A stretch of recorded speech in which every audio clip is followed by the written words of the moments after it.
I'm Carey Nieuwhof, founding pastor of Connexus Church, north of Toronto, Canada. And today's verse comes from Peter, who was one of Jesus' closest followers. And when he's summing up to Christians in the first century, decades after the death and resurrection of Jesus, what's most important, this is what he says in 1 Peter 4, verse 8. He says, above all, love each other deeply, because love covers over a multitude of sins. Now, I think that's interesting, because it sounds beautiful. It's really hard to do, because think about it.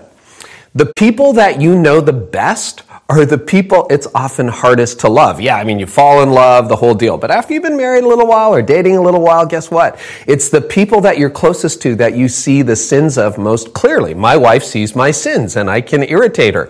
As a family, sometimes you get on each other's nerves. Your coworkers, they're like, easy to love someone from a distance, much harder to do it up close. So what is Peter saying? Like, love covers over a multitude of sins? Well, you see, in our culture, usually we think of love as an emotion. In other words, you either feel it or you don't. And a number of years ago, my marriage went through a really tough season. And there were days where I woke up and my wife woke up and we didn't feel a lot of love for each other.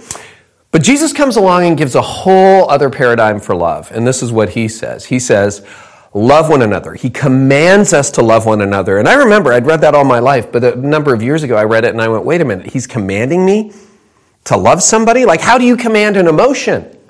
Well, maybe love isn't an emotion. Maybe it's a decision.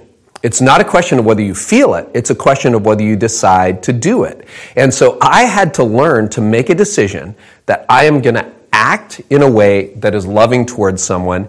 And here's what I've learned, and this is the powerful part. Eventually, your emotions catch up to your obedience. So, how to put Peter's principle into practice? Today, decide to love someone who is getting on your nerves.